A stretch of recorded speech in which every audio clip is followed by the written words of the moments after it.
తెలంగాణ గడ్డ మీద 1946 నుంచి 51 జరిగిన తెలంగాణ సాయుధ పోరాటం ఆనాడు భూమి కోసం భుక్తి కోసం బానిస విముక్తి కోసం ఆరాలు పోరాటం జరిగితే 4000 మంది అమరం చేశారు.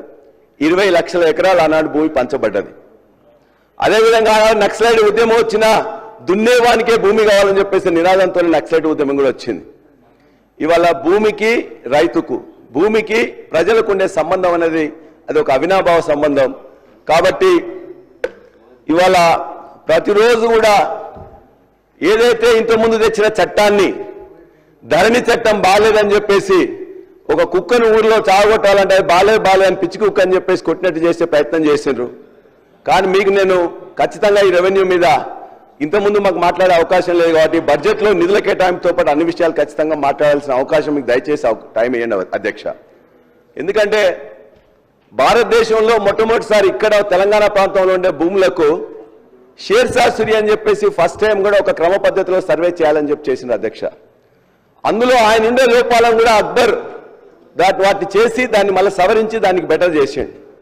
ఆ తర్వాత మన యొక్క నిజాం ప్రైమ్ మినిస్టర్ అయిన సాలార్ జంగ్ దాన్ని ఇంకా బ్రహ్మాండంగా తీసుకొచ్చి వతందారి సిస్టమ్ తీసుకొచ్చిండు. అందులో భాగమే పోలీస్ పటేలు మాలి పటేలు ఆ 3 వతన్లు వచ్చినాయి అధ్యక్ష.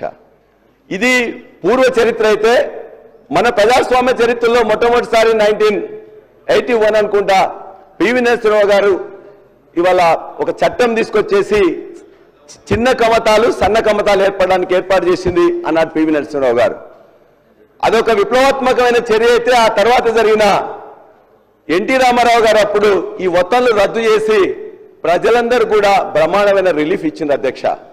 మళ్ళా ఆ తర్వాత అనేక రాష్ట్రాల్లో చేయాలని చెప్తే కూడా ఒక ROR చట్టం 2020 అదేవిధంగా పోర్టల్ పేరు ధరణి ఈ రెండింటినీ దరిదాపుగా 87 సంవత్సరాల తర్వాత భారతదేశంలో ఒక ధైర్యంగా బ్రహ్మాండంగా చేయాలనే ఉద్దేశంతో LRUP land records updation programme దరిదాపుగా 50,000 మంది పైన మొత్తం కూడా చేసి బ్రహ్మాండంగా చేసింది అధ్యక్ష. దాన్ని అనేక మంది చిన్న చిన్న తప్పులు ఉన్నట్లయితే దాన్నే చూపించేసి మొత్తం కూడా ఏదో బాగులేదని చెప్పేసి ప్రయత్నం చేసిన అధ్యక్ష. నేను మీ ద్వారా నేను ఈ యొక్క సభకు కూడా తెలియజేయాల్సింది ఏంటంటే దరిదాపుగా 584 మండలాలలో 10,823 గ్రామాల్లో 1,507 బృందాలతో ఆనాడు చేసిన అధ్యక్ష. మన జనాభా మన యొక్క భూ భాగం విస్తీర్ణం 1,12,000 అయితే భూ విస్తీర్ణం 2,80,000 కోట్ల ఎకరాలు. అందులో 1.78 కోట్ల సర్వే నెంబర్లో 72 లక్షల సర్వే ఖాతాలకు చెందిన భూమిని ఆనాడు చేసిన అధ్యక్ష. పార్ట్ ఏ పార్ట్ బి అని పెట్టిండ్రు. పార్ట్ ఏలో ఆనాడు 1,42,00,000 ఎకరాలకు సంబంధించిన భూమిని వాళ్ళందరినీ కూడా నిర్ణయించి ఇది మీది భూమి అని చెప్పేసి 18 ఫీచర్స్ ఉన్న ధరణి పాస్బుక్ ను వాళ్ళకి అందజేసింది అధ్యక్ష. పార్ట్ బిలో ఆనాడు దరిదాపుగా 16.5 లక్షల భూమిని పెట్టింది. ఆ తర్వాత ఇవాళ చూసుకుంటే అధ్యక్ష ఇవాళ ఈ రాష్ట్రంలో 70,60,000 మంది రైతులకు 1,55,97,97 ఎకరాలను ఇవాళ ధరణిలో నిక్షిప్తమై వాళ్ళందరూ గుండె మీద మంచిగా చేసుకుని నిద్రపోతున్న అధ్యక్ష. ఇది వాస్తవం. ఈ వీళ్ళందరినీ కూడా ఇవాళ చెడగొట్టాలని చూస్తే మాత్రం ఇవాళ మరలా తెలంగాణ సాయుధ పోరాట స్ఫూర్తితో మళ్ళా పోరాటం చేయాల్సిన అవసరం వస్తుంది అధ్యక్ష. నేను ఒకటే మీకు చెప్పదలుచుకున్నాను అధ్యక్ష. ధరణిలో కోర్ బ్యాంకింగ్ ధర్నాలో మంత్రి గారు ఎప్పుడు చెప్పినా కూడా ఇంతకుముందు ఏది లేదన్నట్టు ఫస్ట్ టైం ఇది ఇక్కడ మనం రిజిస్ట్రేషన్ చేసుకున్నట్లయితే బయట కూడా తెలుస్తుంది. ఎక్కడ చూసినా కూడా ఆన్లైన్లో ఇప్పుడు కూడా అదే ఉన్నది అధ్యక్ష. ఇవాళ వరకు కూడా ఇవాళ ఏప్రిల్ ఇవాళ మార్చి 28 ఈ రోజు కూడా అదే ధరణి సిస్టమే రన్ అవుతున్నది. అదే సాఫ్ట్వేర్ రన్ అవుతున్నది. అవే మాడ్యూల్స్ రన్ అవుతున్నాయి. ఇది నిర్వివాద అంశం. 1,55,00,000 ఎకరాలకు సంబంధించిన 70 లక్షల మంది రైతులకు ఇవాళ మీరిచ్చే రైతు బీమా కానీ రైతు భరోసా కానీ లేకపోతే ప్రొక్యూర్మెంట్ కానీ మీరు వేసే డబ్బులు కూడా ఇందులో ఉండే డాటాతోని ఇదే ఎకరాలకు ఇదే భూమికి మనం వేస్తున్నాం అధ్యక్ష. అది నిర్వివాద అంశం కాదని చెప్పమని చెప్పండి. అందులో వీళ్ళు చాలా చేంజెస్ చేస్తామని చెప్పేసి అంటున్నారు అధ్యక్ష.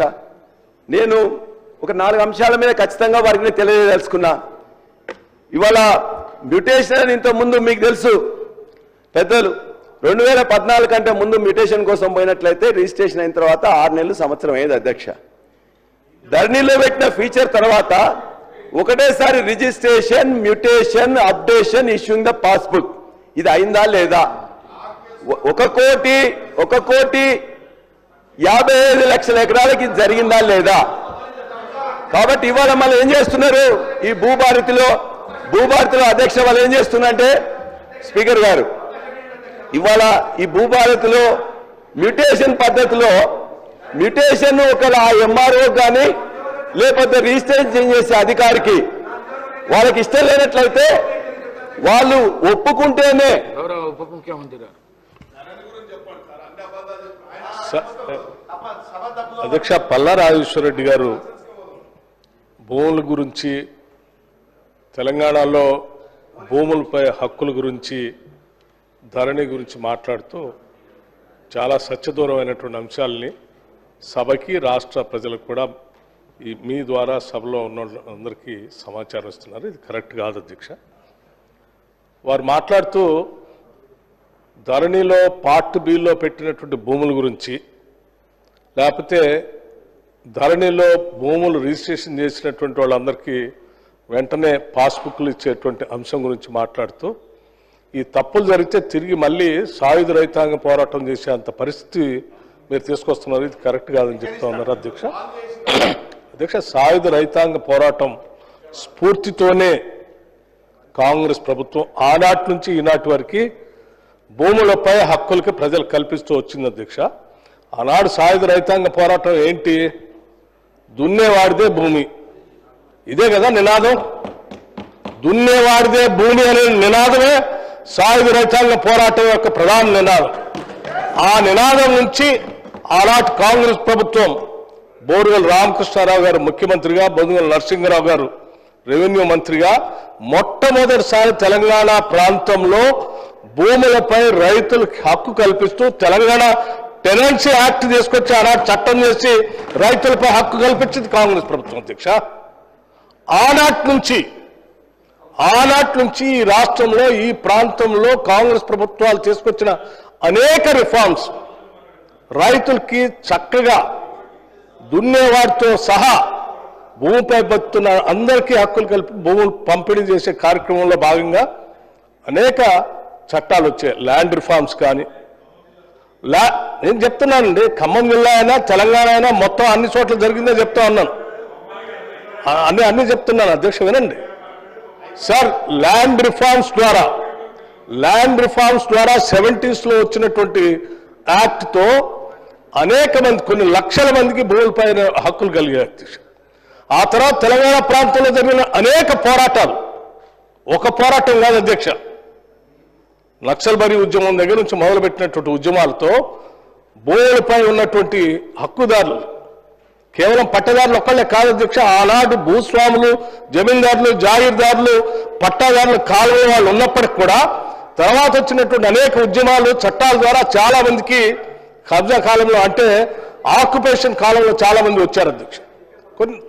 కొన్ని లక్షల మంది వచ్చారు, పేద మధ్యతరగతి కుటుంబాలకు సంబంధించినటువంటి వాళ్ళు వస్తే ఒక్క కలం పోటుతో రాష్ట్ర చరిత్రలో కాదు అధ్యక్ష, దేశ చరిత్రలో, ప్రపంచ చరిత్రలో ఎక్కడైనా ఏదైనా ఉద్యమం జరిగితే ఆ ఉద్యమం లక్ష్యాలను చట్టాలుగా మారుస్తూ వచ్చినటువంటి పరిస్థితులు చూశాం. కానీ మొట్టమొదటిసారి ఈ రాష్ట్రంలో ఉద్యమాల ద్వారా వచ్చినటువంటి తెలంగాణ రాష్ట్రంలో గతంలో ఉన్నటువంటి చట్టాలను ఒక్క కలం పోటుతో దాని చట్టం తీసుకొచ్చి ఆక్యుపేషన్లో ఉన్నటువంటి వాళ్ళందరూ రద్దు చేసి ఒక్క పట్టదారు కాలం పెట్టి 70 ఏళ్ళు వెనకున్నటువంటి జమీందారుని, భూస్వాముల్ని, జాగీర్దారులు తీసుకొచ్చే పట్టదారు కాలంలో పెట్టి కొన్ని లక్షల మంది రైతులు భూమిపై ఉన్నటువంటి వాళ్ళకి అసలు ఆ కాలమే ఎత్తేసి భూమిపై వాళ్ళకి ఎటువంటి హక్కు లేకుండా చేసినటువంటి ఒక దుర్మార్గమైన చట్టమే ధరణి చట్టం అధ్యక్ష. దాన్ని మార్చుతామని మేము పెద్ద ఎత్తున ఉద్యమం చేశాం. 10 ఏళ్ళు ఈ రాష్ట్రంలో ఉన్నటువంటి ప్రజల కోసం ఆలోచన చేశాం. మీరు ధరణి తీసుకొచ్చిన దగ్గర నుంచి ఈ సభలో మాట్లాడాం, బయట మాట్లాడాం. ధరణిని మారుస్తాం, బంగాళాఖాతంలో వేస్తాం, ఈ రాష్ట్ర ప్రజల భూమి పైన సర్వ హక్కులు జాగ్రత్తగా ఉండేటట్టుగా, తరాలుగా వస్తున్న హక్కులు వాళ్ళకి అందేటట్టుగా చేస్తామని చెప్పి ఒక చక్కటి నిర్ణయం తీసుకొని ఈ సభలో చట్టం తీసుకొచ్చి చేస్తామంటే మళ్ళీ ధరణి అని ఆ పార్టీ మీద ఎవరు భూములు పెట్టారు అధ్యక్ష? దాదాపు 24 లక్షల మంది భూమి లేని నిరుపేద ప్రజలకి ఆనాటి కాంగ్రెస్ ప్రభుత్వం భూ సంస్కరణ ద్వారా పంపిణీ చేసిన భూముల్లో ఎన్ని భూములు మీరు వాళ్ళకి హక్కుగా ఇవ్వకుండా పార్టీ బిల్లు పెట్టి అధికారుల చుట్టూ తిప్పి ఆ భూములు మీరు వేరే వాళ్ళ పేరు మీద ధరణిలో చేసుకున్నారు, లేకపోతే మీకు అడ్డగోలుగా దారాదత్తం చేసుకున్నారు. ఆ ధరణిలో పెట్టిన తర్వాత ఒకటేసారి అధ్యక్ష ఒక్కసారి ధరణిలో ఎక్కిచ్చేస్తే మళ్ళీ దాని తేపై రెవెన్యూ రిజిస్ట్రార్ గారి దగ్గరకు ఎంఆర్ఓ గారి దగ్గరికి వారికి హక్కులు ఇచ్చారు. తేపంలోనే ఇది పలానా ఎక్స్పైర్ ఉందా, ఉంది, రిజిస్ట్రేషన్ చేయొచ్చా, చేయొచ్చు, వెరిఫికేషన్ కూడా లేదు అధ్యక్ష. మీరు ఎక్కించుకుంటే అధికారం మీ చేతిలో ఎవరికి కావాలంటే వాళ్ళకి ఎక్కించవచ్చు. ఒక్కసారి ఎక్కించామంటే కనీసం దానికి వెరిఫికేషన్ కూడా లేదు. ఏమంటే రిజిస్ట్రేషన్ అవుతుంది, ఇంకో వ్యక్తి చేతుల్లోకి పోతుంది, ఆయన ఇంకో చేతుల్లో పోతుంది. అసలు ఆయన వెరిఫికేషన్ లారీ అని రిప్రజెంటేషన్ చేద్దామంటే కూడా రెవెన్యూ వాళ్ళ దగ్గర కనీసం అప్పీల్ కూడా లేదు అధ్యక్ష. అటువంటి దుర్మార్గమైనటువంటి చట్టాలు తీసుకొచ్చి ఈ రాష్ట్రంలో వచ్చినటువంటి అనేక చట్టాల ద్వారా వచ్చినటువంటి హక్కులు కాలరాసి పోరాటాల ద్వారా అధ్యక్ష వారికి కూడా తెలుసు ఈ రాష్ట్రంలో అనేక ఉద్యమాలు వచ్చినాయి అధ్యక్ష. ఉద్యమాలు వచ్చిన సందర్భంలో జెండాలు మార్చి భూస్వాములు, దొరలు, జాగీర్దారులు, జమీందారులు భూములు తెల్లకాయత మీద రాసిచ్చి గ్రామంలో ఉన్నటువంటి పేద మధ్యతరగతి కుటుంబాలు రాసిచ్చేసి ఎంతో కొంత అక్కడ నగదు తీసుకొని వాళ్ళకి ఇచ్చిపోతే ఆ ఇచ్చిపోయినటువంటి భూములన్నీ వాళ్ళ ఆక్యుపేషన్ కాలంలో ఉంటే ఇవాళ ఆ భూములన్నీ ఎత్తేసారు అధ్యక్ష. దశాబ్దాలుగా దున్నుకుంటున్నటువంటి భూములు కూడా హక్కు లేకుండా చేశారు అధ్యక్ష. వాళ్ళు ఎక్కడో అమెరికాలో ఉన్నటువంటి వాళ్ళు మరిచిపోయినటువంటి మేము ఎప్పుడో అమ్మేసుకున్నాం అంటే వాళ్ళు లేరు, వాళ్ళ మనవలు ఎవరో వచ్చి ఏమంటే ఇగో మా తాత పేరు మీద పట్టదారి కాలంలో ఉంది, ఈ భూమి నాది అని వచ్చేసారు. నేను చాలా ఉదాహరణలు కూడా చెప్పాను అధ్యక్ష. ఇంకా తగుదనమ్మా అని చెప్పి మళ్ళీ ఆ చట్టమే బాగుందని చెప్తే ఎట్లా అధ్యక్ష? ఇది కరెక్ట్ కాదు. మీరు ఈ రకంగా సభని రాష్ట్ర ప్రజలను తప్పుదోవ పట్టించొద్దు. మేము బాజాప్తుగా కాంగ్రెస్ పార్టీ చాలా స్పష్టంగా ఎన్నికల కంటే ముందే చెప్పాం, ధరణిని బంగాళాఖాతంలో వేస్తాం, మారుస్తాం, ప్రజల పనికి వచ్చేటువంటి చట్టాన్ని తీసుకొని వస్తాం అని చెప్పి ప్రజలకి నచ్చజెప్పి వాళ్ళంతా ఒప్పుకున్న తర్వాతనే వాళ్ళందరూ ఓట్లు వేస్తేనే మేము అధికారంలోకి వచ్చాం. అంటే ప్రజలందరూ దాన్ని మార్చాలని, దాన్ని బంగాళాఖాతంలో వేయాలనే మాకు ఓటేసింది. ఆ వేసిన దాన్ని మేము చెప్పిన మాట న్యాయం చేయాలి కదా అధ్యక్ష, చేస్తా ఉన్నాం.